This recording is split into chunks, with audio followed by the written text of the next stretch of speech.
Gamers unite. Whoa, look at that.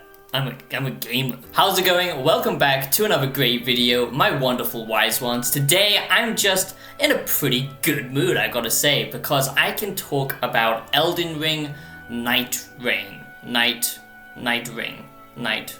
Elden Ring. So Miyazaki, Dark Souls was such a popular game, and Elden Ring was even better because it was a lot more mainstream. Everyone could enjoy it. How about we make it into Fortnite? So desu ne? Money desu ka?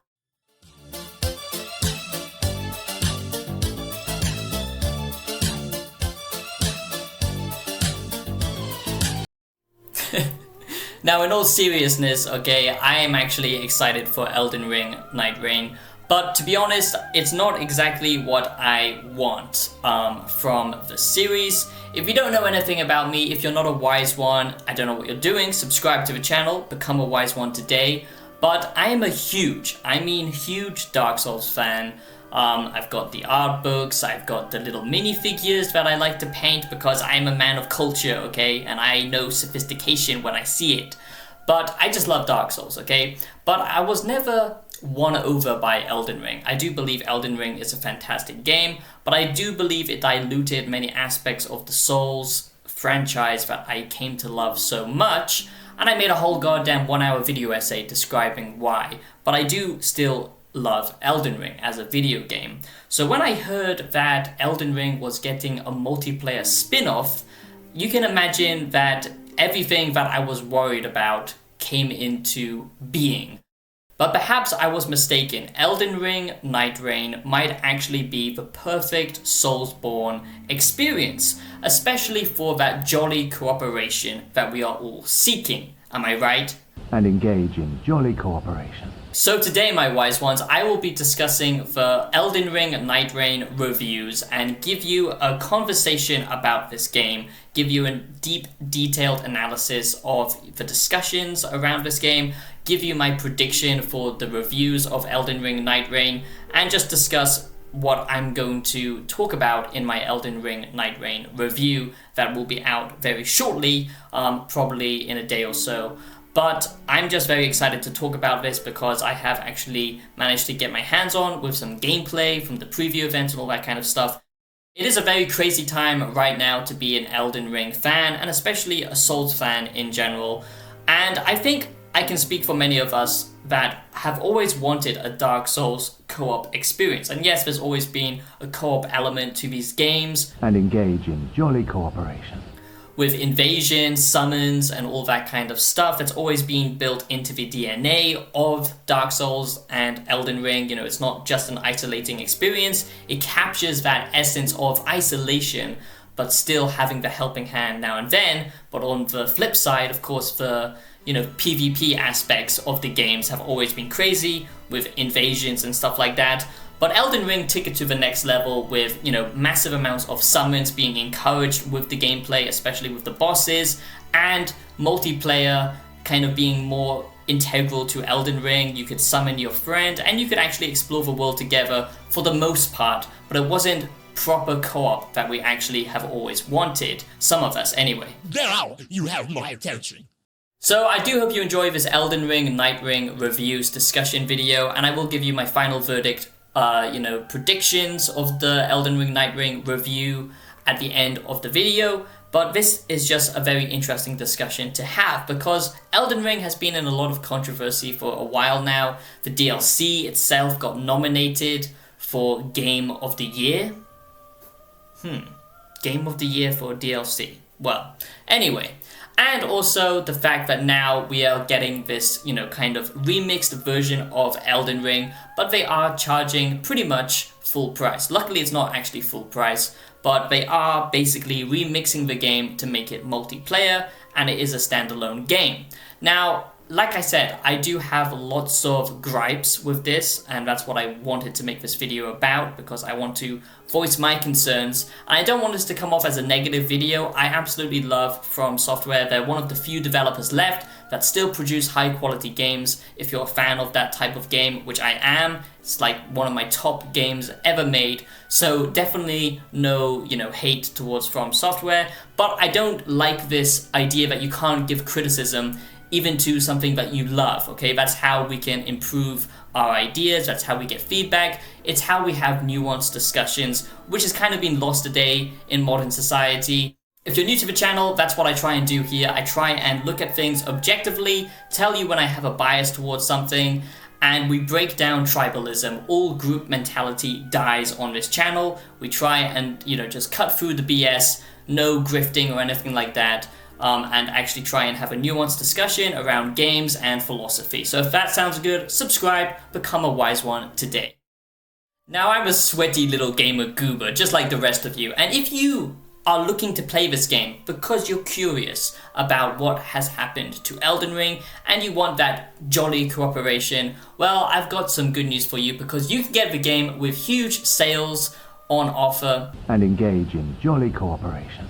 So, thanks to today's sponsor, Instant Gaming, you can play Elden Ring day one, pre-order it right now, or get it even after it's come out at a huge discount thanks to Instant Gaming.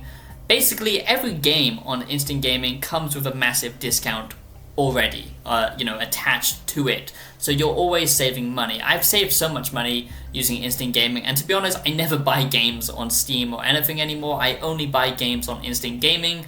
It basically has all of your gaming needs covered in one single place.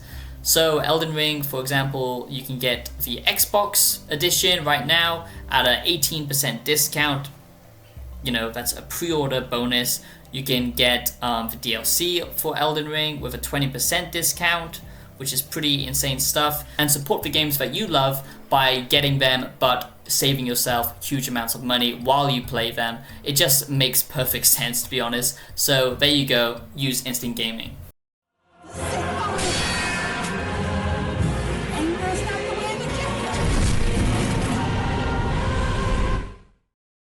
So they've changed many things about Elden Ring this time around, because now it is basically a Fortnite Battle Royale action survival game. That's what they're marketing it as. And of course, many people are worried that they're gonna destroy the DNA of Elden Ring and just the Souls formula in general. And I honestly do see that in some regards, but if I look at it and try and separate it from, what I love about those games, because it's not just good combat. It's so many things about Dark Souls, okay? That's what I'm gonna talk about right now, because that's what I love more in Elden Ring. But that series, that formula, okay? It's not just good combat. It's not just being difficult, okay? It's tight level design that is interconnected and interwoven. If you've ever played Dark Souls 1 and you've only ever played Elden Ring, please do yourself a service. Go back and play Dark Souls 1. That is level design, like just peak level design, okay? It's enemy variation. It's the deep philosophical themes of the actual lore and the universe, how the gameplay mechanics itself tie into actual gameplay, which has never really been done before so well, where everything feels realistic and explainable, drinking parts of the bonfire to get back your essence, because, the whole being of, because you're living in a decaying world and it's all about keeping hope alive, keeping the fire alive, burning, not to go hollow, and all of this kind of deep thematic stuff that it plays with, nihilism, fighting off nihilism, all of this kind of stuff. Dark Souls is just incredible, okay? And Elden Ring, to a degree, is good. I don't think the lore is as amazing, but, to each your own. If you like it, that's fine. But the core reason as to why Elden Ring was so much more successful even than Dark Souls is because it is massive. It has so much variation in the gameplay, in the play styles, in the enemies, even if they are reusing a lot of bosses. The world is so beautiful, it's a painting come to life, and it just has all of these aspects which make it such a great game. But with this game, they are stripping some elements back to make it more accessible for a multiplayer experience. Everything is fast-paced now. You don't get to level up your character in the same way. It's like a quick level up done dirty, where you don't actually get to allocate certain points in, strength and stuff like that, or your, regeneration of stamina, basic soul stuff. You don't really get to do that. You choose up to 8 different characters that you play as and then level them up differently, but you do carry over equipment and stuff like that. But I do like that they are linking equipment with certain characters. So it's not just blind, just like, okay, I found this weapon, I'm going to use this on the mage, for example. No, you actually still have to, think, okay, does this make sense with this character? Does this weapon make sense? And I really do like that. That does actually allow for some, thinking, because Souls and Elden Ring is a tactical experience. It makes you question all of your choices. And I like that they're not losing all of that, but they are making it so much more accessible, so much more fast-paced. They are making it so much more accessible this time around, so much more go, go, go, go, go, without actually stopping and smelling the roses. And to me, that is, just the opposite of why I play like Elden Ring or Dark Souls. I don't do it to speed rush an experience. I do it to soak in the atmosphere and all that stuff. But everyone is different, okay? I get that. And engage in jolly cooperation. And if you're one of those people and you just love the combat experience, you love the difficulty in Elden Ring, and you love playing with, friends, you love doing summons, stuff like that, then this is going to be a peak experience. But I say this all with a big, big but. If you have never played Elden Ring before, and then you go into this, and this is your first time experiencing Elden Ring, that to me is like... No! Not good! Stop! You might as well just get a whip and start lashing yourself, because that is how I feel, if people are going to experience this for the first time without ever soaking in the atmosphere and the beauty of Elden Ring, seeing all the bosses, all that kind of stuff. It's going to ruin the experience of people who've never played Elden Ring. Okay, so I just want to say that's my hot take of this video, but I do think it is quite a big point to be made. But I don't think anyone is that stupid that they're gonna go in and play this without playing Elden Ring first. This is already trying to appeal to the huge fan base that Elden Ring now has, not for new players. But, maybe some people might get their friends to try it if they've never been interested in Souls before.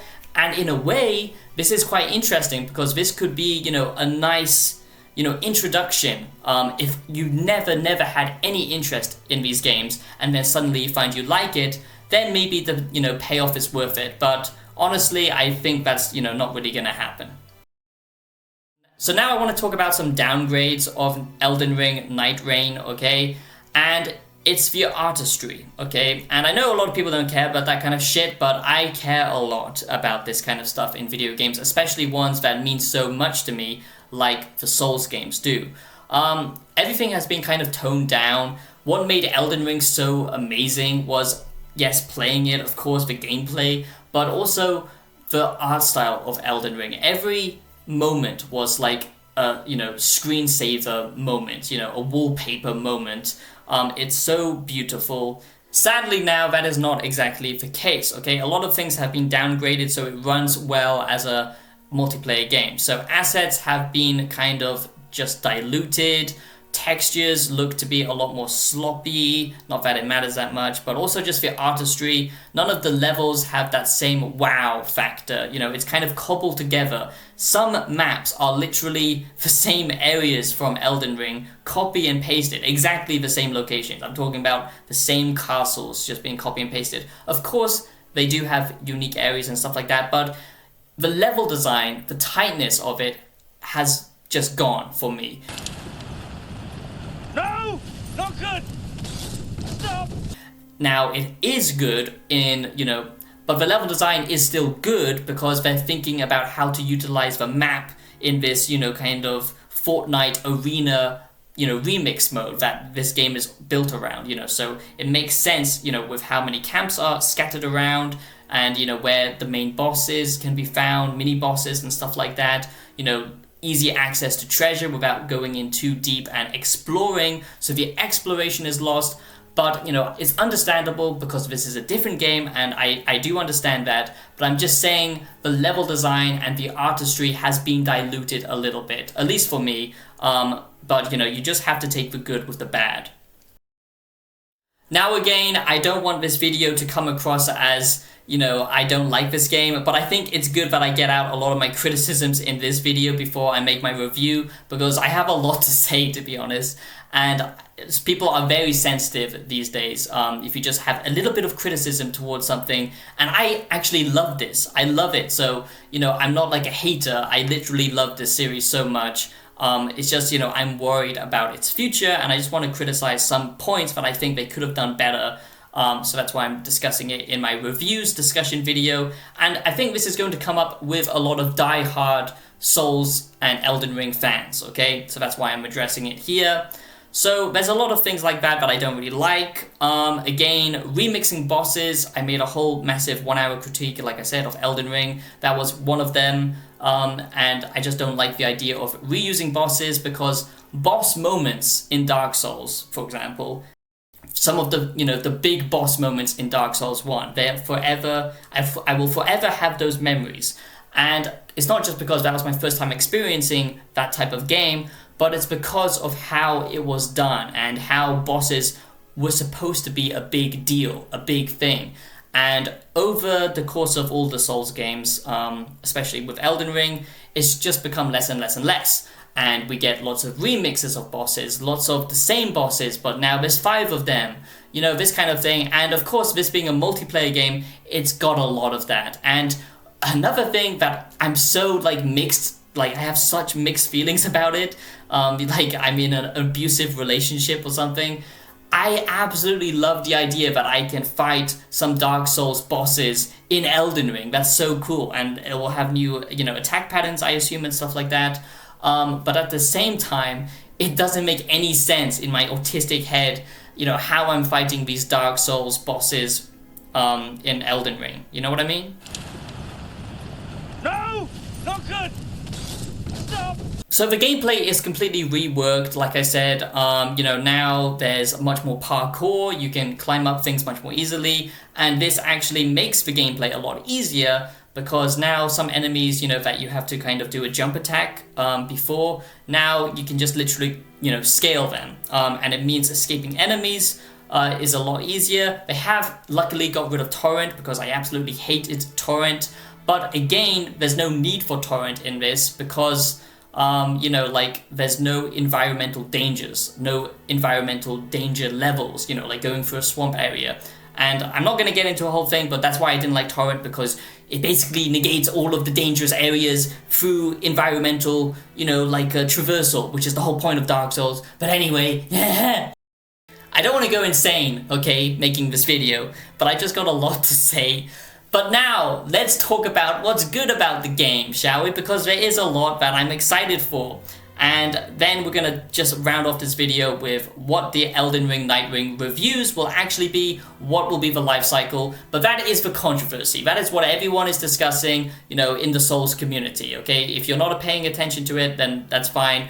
You're probably just gonna have a nice fun time playing this multiplayer game, and if you already enjoyed Elden Ring.